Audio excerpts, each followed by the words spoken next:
These three players are a must start.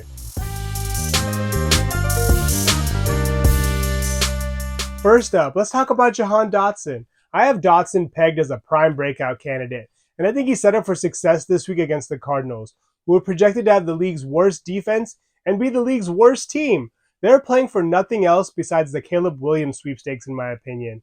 And I think with Terry McLaurin ailing with turf toe, Dotson might be leaned on even heavier. The Commanders are likely to take it easy on McLaurin just because they need him for the rest of the season. While McLaurin did practice today in limited fashion, it would not be surprising if the Commanders limited him or pulled him out of the game early if they build a big enough lead. Dotson has proven to be a more than capable number one.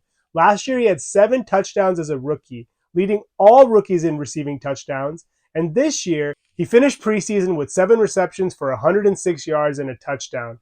And even last year, he demonstrated good chemistry with Sam Howell in the one game they played together, garnering a 21% target share. I would imagine that's going to carry over to this year. With the Cardinals obviously being as bad as they are, and McLaurin ailing, I think Dotson is definitely set up for a big week 1. Next up, Chris Olave. Olave is another guy that I think is going to have a breakout year. And I think just like Dotson, he's going to start things off early. This week against the Titans, he's set up for success. The Titans allowed the most passing yards per game last year with over 290. And they really didn't make any major additions to help them improve in that area. And with Derek Carr in the mix now, that should only help Olave's production. Even last year, with Olave having Andy Dalton throwing him the ball, he managed to have the 3rd highest air yard share percentage at 41%. That, coupled with Derek Carr's desire to throw the ball deep, should be a recipe for success. Derek Carr averaged 9.4 air yards per attempt last year, good for the 2nd most in the league. He also had the 5th most deep ball attempts with 72. Olave also had an average depth of target of 14 yards, giving him a great chance to make big plays. So I think if Carr continues to do what he did last year, we should see him and Olave connect on deep balls often. The icing on the cake, in my opinion, is the fact that Derek Carr is out to prove to everyone that he's still a very capable quarterback. I think he has a big chip on his shoulder from the way things ended in Las Vegas. So I think he's going to come out slinging it. Atop the list, Aaron Jones. I think Aaron Jones is due for a huge game this week against the Bears. The game's at Soldier Field. The temperatures are supposed to be frigid. The winds are supposed to be high, which makes me believe the Packers are going to run the ball a ton.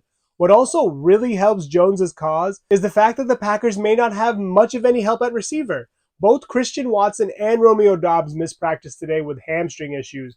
Doubs has been nursing the hamstring issue for a little while, but Watson kind of popped up with this issue out of nowhere. So if they both can't go, they're going to be forced to run the ball. And if they do pass, Jones has proven to be more than capable at catching the ball.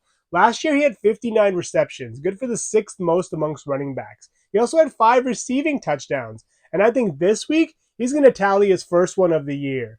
Let's not also forget that the Bears allowed the most points in the league last year with 27.2, and also gave up the 2nd most rushing yards in the league with a little bit more than 157. And I think they didn't really get much better in that department.